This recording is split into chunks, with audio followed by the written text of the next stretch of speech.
Hello friends, welcome back to our channel. আজ আবারও একটা নতুন ছোট্ট ভিডিও নিয়ে আপনাদের কাছে চলে এসেছি। তো চলুন ভিডিওটা দেখে নেওয়া যাক।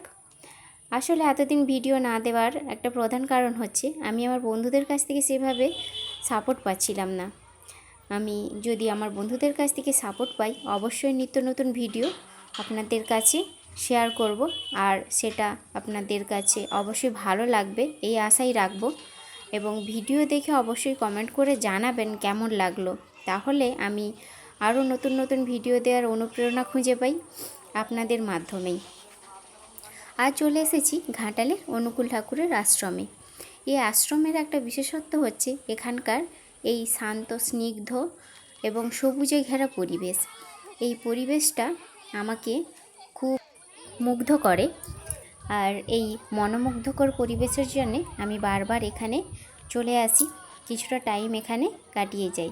এখানে বিকেলের দিকে এলে সবথেকে ভালো হয় বিকেলে এখানে এসে কিছুক্ষণ ঘোরাফেরা করা। তারপর এই হচ্ছে প্রধান মন্দির। এই প্রধান মন্দিরের ওপরে উঠে গিয়ে সেই মন্দিরের ভেতরে একটা আলাদা রকমের শান্ত স্নিগ্ধ পরিবেশ অবশ্যই আপনার মনকে প্রশান্তি দেবে। আর এখানের আরেকটা প্রধান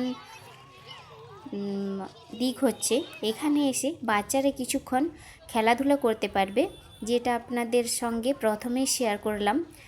মন্দিরের ঠিক অপোজিটে একটা বাচ্চাদের জন্যে পার্ক রয়েছে, সেখানে বিভিন্ন রকমের ছোটোখাটো রাইডও রয়েছে। বাচ্চারা সেখানে কিছুটা টাইম কাটাতে পারবে এবং নিজেরা নিজেদের মতো করে আনন্দ উপভোগ করতে পারবে। ঘাটালে এসে সেন্ট্রাল বাস স্ট্যান্ডের দিকে যেতে ব্রিজের আগে বাম দিকে কিছুটা গেলেই আমরা এই বন্দে পুরুষোত্তম মন্দিরে খুব সহজেই পৌঁছে যাব। আপনাদেরকে বলবো অবশ্যই একবার এখানে এসে এই মন্দিরের দর্শন করে যাবেন। আশা করি আপনাদের ভালো লাগবে। কেমন লাগলো অবশ্যই কমেন্ট করে জানাবেন। কিছু ভালো লাগলে চ্যানেলটিকে সাবস্ক্রাইব করবেন এবং একটা লাইক দিয়ে দেবেন, যাতে আমি আরও নতুন ভিডিও বানানোর অনুপ্রেরণা পাই।